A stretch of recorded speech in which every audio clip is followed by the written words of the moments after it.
Olá, eu sou a Gabi e seja bem-vindo e bem-vinda a este canal que tem o intuito de usar o conhecimento para libertar, ao invés de manipular. Kyurote Hey Kids! Hoje nós vamos falar sobre um anime chamado Noragami. Um anime que está estreando aqui o conteúdo do canal, e não é por acaso que eu escolhi ele para começar aqui, porque foi assistindo ele que eu me inspirei para trazer essa ideia para o YouTube. Quando eu pensei em criar esse canal, o que me veio na cabeça é que existem muitas coisas que a gente assiste para o nosso entretenimento.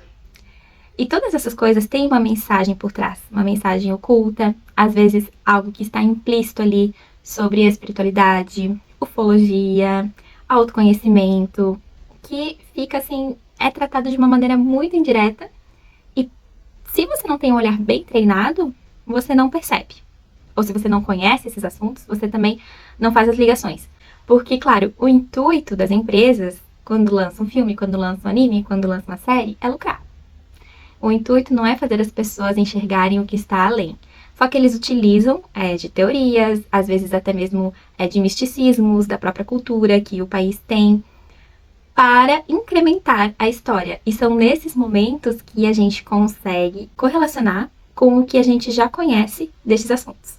E se você não conhece nada desses temas, mas caiu aqui de paraquedas e se interessou, eu te convido a acompanhar o canal para você entender do que eu estou falando também.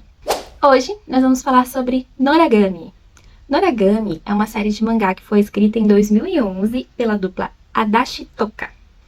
E mais tarde, essa série ela foi adaptada para anime. A primeira temporada saiu em 2014, que se chama Noragami, e a segunda temporada saiu em 2015 e se chama Noragami Aragoto. Noragami conta a história de Yato, que é um deus menor e que tem um sonho de ter milhões de seguidores para adorá-lo. Só que ele está muito longe de conseguir isso, porque ele já é um deus que está quase sendo esquecido. E quando um deus é esquecido, ele deixa de existir. Então, por isso que ele tem também essa preocupação de conseguir muitos seguidores. E quando um deus nasce em Noragami, ele nasce do desejo dos humanos, para cumprir um propósito, que é o propósito do que os humanos estão desejando.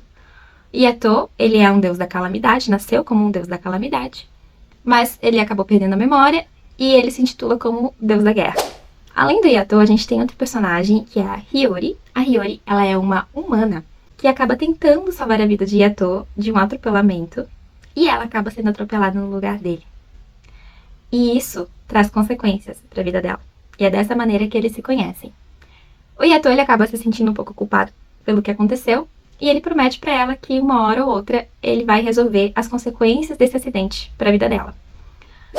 Só que, ao mesmo tempo, ele tem interesse em que ela saiba quem ele é e se lembre dele, para que ele possa ter um fiel seguidor. Nisso, eles formam um pacto, e a partir dali começa uma conexão que, com o tempo, surge uma amizade. Além desses dois personagens principais, eu não posso deixar de mencionar o Yukine. O Yukine, ele é uma regalia, ou seja, como se fosse uma arma, shinki em japonês, do Yato. O Yato utiliza ele em suas batalhas. O seu nome como regalia é Seki e tem o formato de uma katana. E as regalias, elas são espíritos puros, já desencarnados, que se forem encontrados por um deus, podem ser convocados para se tornarem as suas regalias, para se tornarem armas. Então, a regalia não nasce assim, ela não nasce sendo uma arma, foi um humano que teve a sua própria vida, que acabou desencarnando e foi encontrada por um deus e acabou se tornando uma arma. Todo o ambiente criado em Noragami, ele já nos remete ao mundo espiritual, porque todos os deuses do seriado, eles vivem no que a gente pode chamar de mundo astral, um mundo espiritual. E agora a gente vai entrar na parte da espiritualidade e do que pode estar oculto dentro da história. E eu quero começar focando essa análise no personagem da Hiyori, porque lembra que eu falei que ela tenta salvar o Yato e ela acaba sendo atropelada? Então, na verdade, ela tenta salvar ele porque ela enxerga ele. E supostamente os humanos, eles não deveriam enxergar o mundo espiritual, o mundo astral, que é a dimensão aonde o Yato está. Então, quando a gente entende que os humanos não são capazes de enxergar a dimensão espiritual aonde os deuses habitam, só que a Hiyori consegue, a primeira coisa que me veio na cabeça é que muito provavelmente ela tem o chakra frontal aberto, expandido. O chakra frontal da Iori, ou o terceiro olho, chamado de o olho que tudo vê, ele está aberto ao mundo espiritual. Ou seja, a Iori tem mediunidade. Por isso que ela é capaz de enxergar os deuses. Mas ela não é capaz de enxergar os espíritos enquanto ela está acordada. Mas ela consegue enxergar os deuses, o que já remete a uma mediunidade. Quando a Iori é atropelada, ela acaba tendo uma EQM, experiência de quase morte. A experiência de quase morte da Iori faz ela sair do corpo e ter uma experiência de projeção astral. Tanto que ela até conversa com o Yato rapidamente e depois ela acaba perdendo a consciência e acorda já no corpo, dentro do hospital. Nesse momento, as consequências que surgiram para a personagem foi uma abertura maior ao mundo espiritual enquanto ela está dormindo e se projeta. E aqui, para quem não conhece, a gente precisa falar só um pouquinho sobre a projeção astral, para vocês entenderem o que eu tô falando. A projeção astral, ela é uma capacidade que todos nós temos de sair do corpo enquanto estamos dormindo e termos as nossas experiências no mundo astral, geralmente de quarta dimensão para cima. Mas não necessariamente todos temos a rememoração do que aconteceu enquanto a gente estava projetando. Porque muitas vezes quando a gente acopla novamente no corpo físico, as memórias, elas se misturam com sonhos e outras percepções que são enviadas para o nosso cérebro e muito provavelmente você não vai lembrar do que aconteceu. A não ser que você já venha com essa capacidade um pouquinho mais apurada, ou então se você começar a fazer técnicas e realmente treinar para conseguir desenvolver isso, o que é possível. E duas pessoas que eu recomendo vocês assistirem, se vocês se interessarem nesse tema, é o Wagner Borges e o Saulo Calderon, os dois brasileiros e os dois referências em projeção astral aqui no Brasil. A projeção astral, para mim, particularmente, é o que me fez entrar de cabeça no mundo espiritual. E até hoje é um tema assim que eu tenho muito carinho, porque, além de tudo, me fez perder o medo da morte. Mas isso é um assunto para um outro vídeo. Vamos voltar e focar aqui em Doragami. Então, após a Iori voltar da sua experiência de quase morte, ela começou a ter a capacidade de rememorar todas as suas projeções. Só que, como consequência também, ela não tem mais controle sobre a hora que ela vai projetar, porque o corpo dela acaba drenando toda a energia do nada e ela desmaia, e ela projeta, e ela não consegue voltar pro corpo enquanto o corpo dela não descansa. Então ela começa a desmaiar em lugares improváveis e ficar presa no mundo astral por algumas horas, enquanto o corpo dela pode estar vulnerável, e é por isso que ela vai pedir ajuda do Yato, porque daí ela lembra dele e vai atrás dele, para tentar entender por que está acontecendo, e ela gostaria de achar uma maneira de não desmaiar mais. E é muito legal porque o cordão de prata, que é o fio que liga o nosso corpo astral ao nosso corpo físico, ele é representado no anime como um rabinho. Então você sabe que ela está projetada quando aparece um rabinho. É um rabinho etéreo, né? Não físico. Só que no anime, eles comentam que se alguém, algum dia, cortar o rabinho dela, ou, né, quebrar, machucar o rabinho dela, ela pode desencarnar. E isso é um mito, porque se o rabinho, ele realmente representa o cordão de prata, aqui, pra nós, não existe você cortar o seu cordão de prata, você cortar o seu elo entre o seu corpo físico e o seu corpo astral. Porque, na verdade, esse cordão, ele é um laço energético. Ele não é uma corda, ele não é dobrável ou quebrável. Ele é apenas uma energia que te conecta com o corpo e a partir do momento que você recebe algum impulso para você acordar, ele puxa você de volta para o corpo, para você poder voltar para a matéria. Basicamente, essa é a função do cordão de prata. E ele não tem uma extensão, ele não tem um limite. Você pode ir para qualquer lugar do cosmos, que você vai estar sempre ligado nesse cordão. E não existe maneira alguma de ser cortado, tá? Então, isso é um mito. No anime ficou interessante eles colocarem essa abordagem, só que se a gente for olhar para a realidade, isso não ocorre. Então, ninguém precisa se preocupar. E ninguém precisa ter medo também da projeção no mundo real, porque é algo que é inerente, é uma capacidade nossa. E você está se projetando toda noite. Você lembrando ou não. Então, a única diferença é que quando você projeta e rememora, você consegue se lembrar do que aconteceu. Só isso.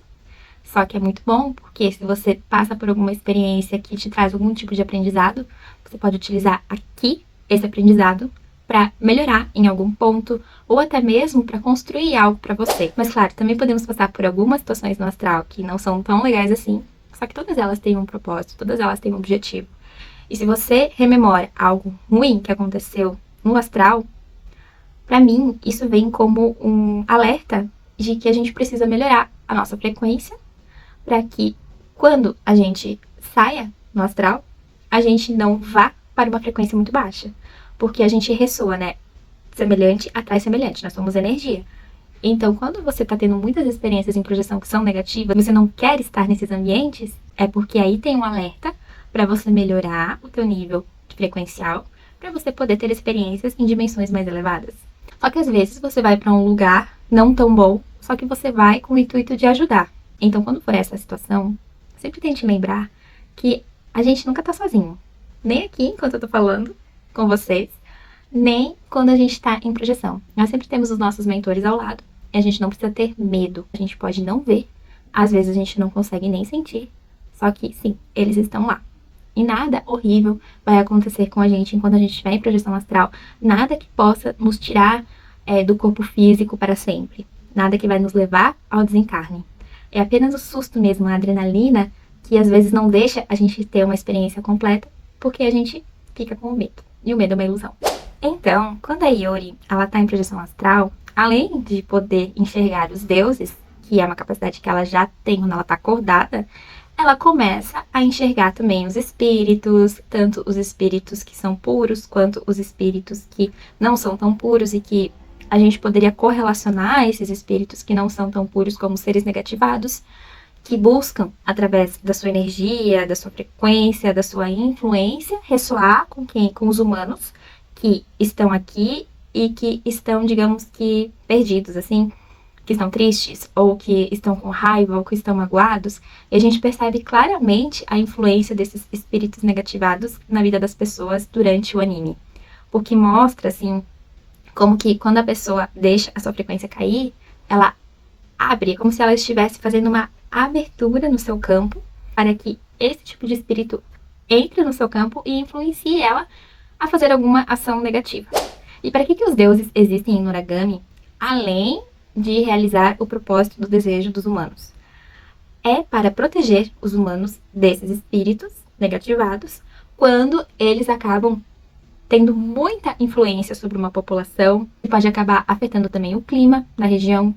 E é bem interessante porque a gente vê, por exemplo, alguns espíritos negativados chegando em massa no anime, e isso vem trazendo uma tempestade, vem trazendo raios, vai deixando assim todo o ambiente mais nublado, mais cinza, porque é como se fosse a carga energética daqueles seres adentrando o ambiente. Porque apesar de todos estarem em dimensões diferentes, eles estão coexistindo no mesmo tempo e espaço. Só que não são apenas os espíritos negativados que podem ter uma influência ruim, mas também as próprias formas, pensamentos que as pessoas vão criando, e elas vão criando uns monstros, assim. E essas formas, pensamentos, elas são tanto individuais quanto coletivas. Quando elas são coletivas, o poder da criatura criada é ainda maior. E essas criaturas também são enfrentadas por esses deuses. E outra coisa que eu fiquei pensando quando eu tava assistindo o anime, que eu consegui correlacionar, foi a teoria do inconsciente coletivo de Carl Gustav Jung, com a maneira que os deuses são criados. O que é a teoria do inconsciente coletivo? A teoria do inconsciente coletivo se trata de um conjunto de sentimentos, pensamentos e lembranças que são compartilhadas por toda a humanidade. Então, cada um de nós forma um inconsciente pessoal.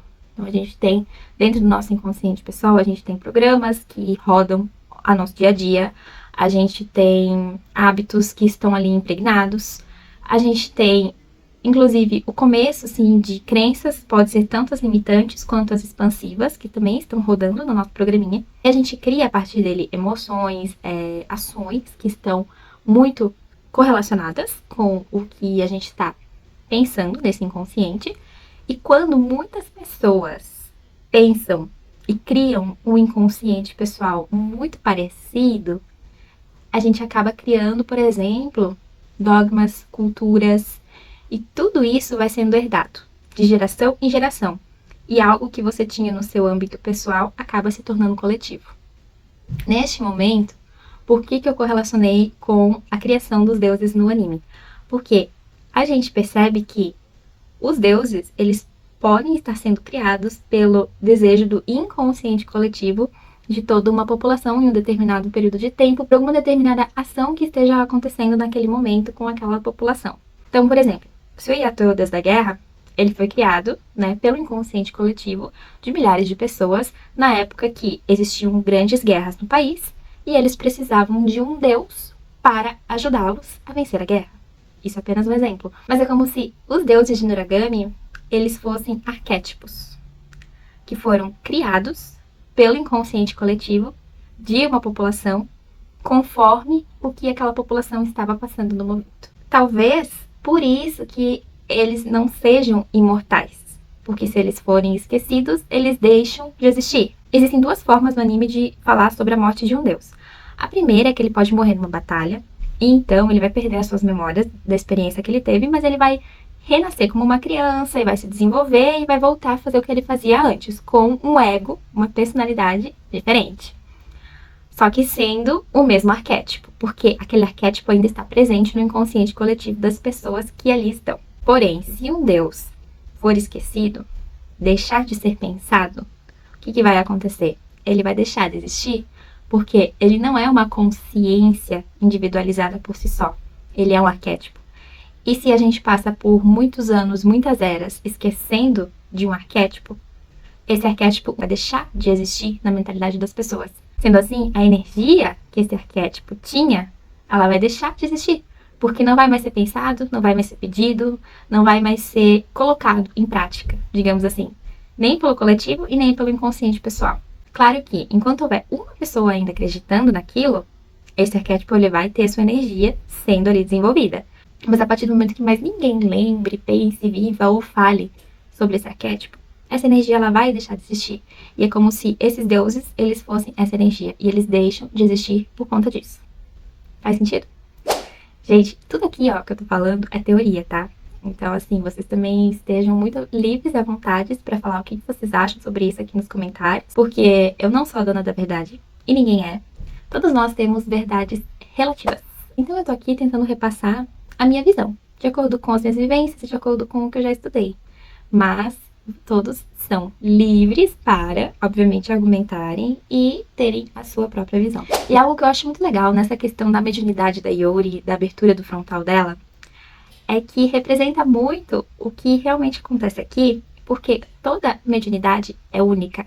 Geralmente, quando a gente fala de mediunidade, as pessoas já pensam naqueles médiums em casas de espiritismo, ou centros de umbanda, ou de candomblé, que incorporam, ou que veem os espíritos. E, na verdade, existe uma infinita gama de maneiras de você ser médium, das coisas que você vê, que você sente, que você escuta, como você percebe a realidade daquilo que está aparecendo para você, que está no mundo espiritual. E a mediunidade, ela é uma coisa muito complexa, porque se você colocar dois médiuns juntos numa sala e os dois médiuns terem, por exemplo, a clarividência, pode ser que eles enxerguem exatamente a mesma coisa de uma maneira totalmente diferente. Pode ser que um veja de um jeito e outro veja de outro.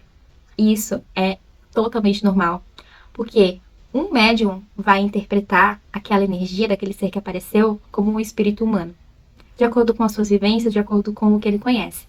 Agora, o outro médium já é mais conectado com a parte ufológica. Então, pode ser que ele veja aquela energia daquele ser que apareceu ali como um extraterrestre e não como um espírito de um humano.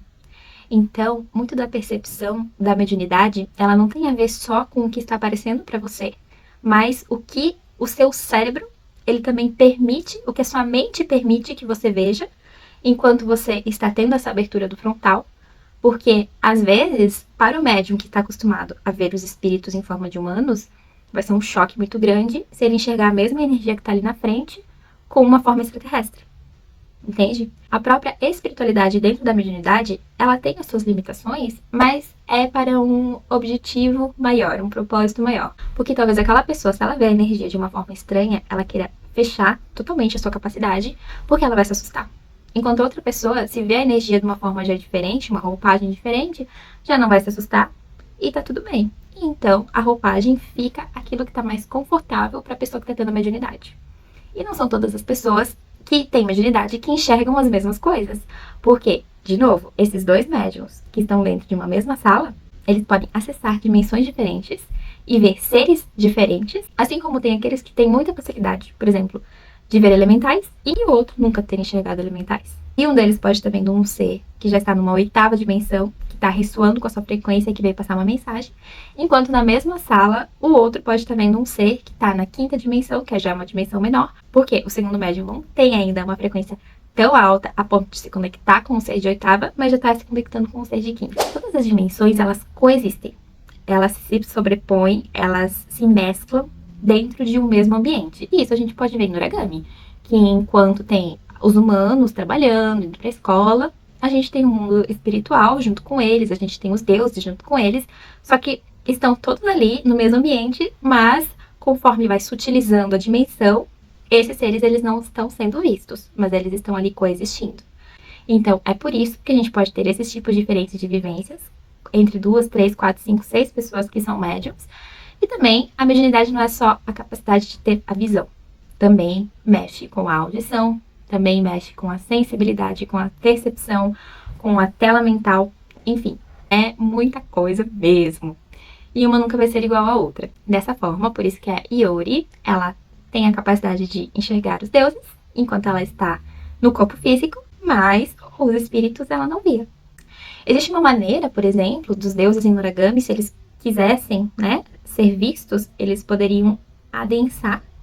E a partir do momento que eles adensam, eles podem ser vistos pelos outros humanos também. Todo esse processo ele é feito através do mental, plasmando uma matéria mais densa e permitindo que mesmo os humanos que não tenham clarividência tenham a capacidade de enxergá-los. Mas a sua matéria original, digamos assim, que é mais sutil pela dimensão que eles existem, não pode ser vista por todo mundo.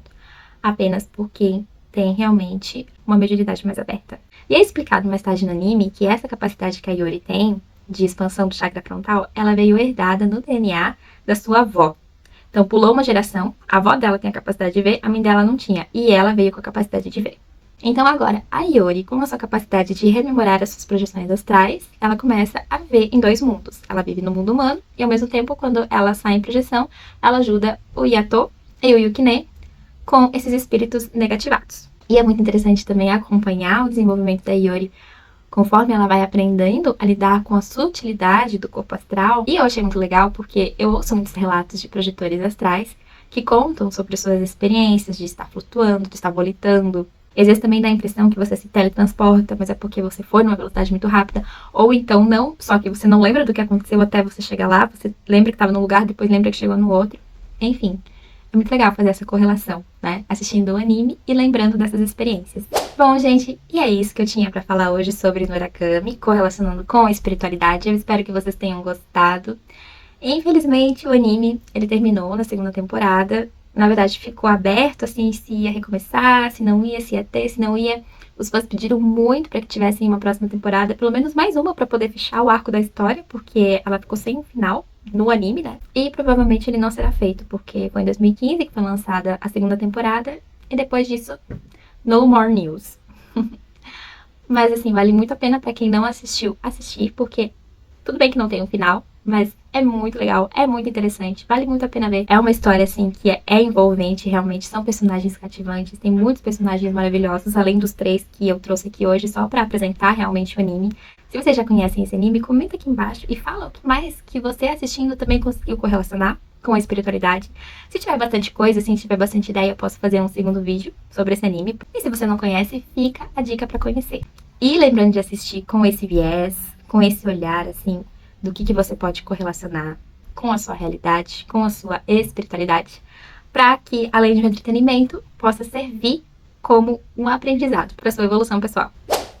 Muito obrigada pela atenção e até o próximo vídeo.